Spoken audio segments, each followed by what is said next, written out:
बच्चों, जरा सोचिए, जब जनता को रोटी, काम और आजादी न मिले तो क्या होता है।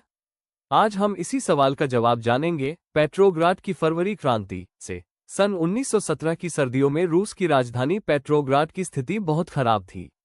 जनता असंतोष से भरी हुई थी। भोजन की कमी, महंगाई और युद्ध की तबाही ने लोगों का जीवन कठिन बना दिया था। मजदूरों के इलाकों में खाने की भारी कमी थी, जबकि अमीर वर्ग आराम में था। ठंडी सर्दियों, कोहरे और बर्फबारी ने हालात और भी बिगाड़ दिए। 22 फरवरी 1917 को नीवा नदी के दाएं तट पर स्थित एक फैक्ट्री में तालाबंदी की घोषणा हुई। इसके विरोध में कई फैक्ट्रियों के मजदूर हड़ताल पर उतर आए और महिलाओं ने नेतृत्व संभाला। ये दिन आगे चलकर अंतर्राष्ट्रीय महिला दिवस के रूप में प्रसिद्ध हुआ। जैसे जैसे आंदोलन बढ़ा, मजदूरों ने सरकारी इमारतों और महलों को घेर लिया। सरकार ने कर्फ्यू लगाया, लेकिन जनता पीछे नहीं हटी। 24 और 25 फरवरी को विरोध और भी तेज हो गया। आखिरकार यह आंदोलन जार की सत्ता के पतन की ओर पहला बड़ा कदम साबित हुआ।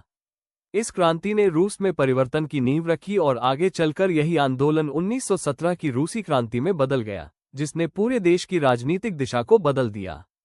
तो बच्चों, फरवरी क्रांति ने हमें यह सिखाया कि जब जनता एकजुट होकर अपने अधिकारों की मांग करती है तो कोई भी सत्ता स्थायी नहीं रह सकती।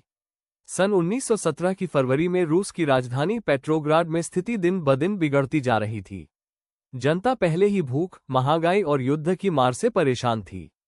25 फरवरी 1917 रविवार को जार सरकार ने देश की ड्यूमा पार्लियामेंट को भंग करने का आदेश दे दिया।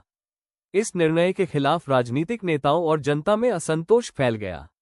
देखते ही देखते फैक्ट्रियों में हड़तालें और विरोध प्रदर्शन शुरू हो गए।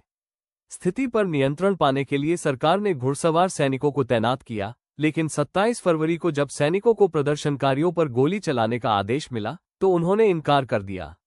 यही वो क्षण था जब क्रांति की आग और भड़क उठी। कई सैनिक जनता के पक्ष में शामिल हो गए। अब मजदूर और सैनिक एकजुट होकर आगे बढ़े और उन्होंने सोवियत परिषद सोवियत काउंसिल का गठन किया।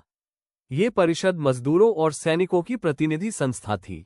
यही परिषद आगे चलकर रूसी क्रांति की नींव बनी और जार शासन के अंत का मार्ग प्रशस्त किया।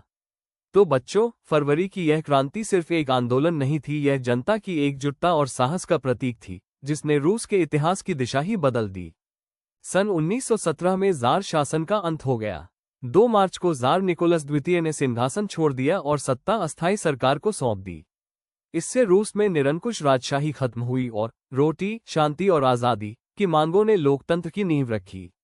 यही आंदोलन आगे चलकर अक्टूबर क्रांति 1917 का मार्ग बना।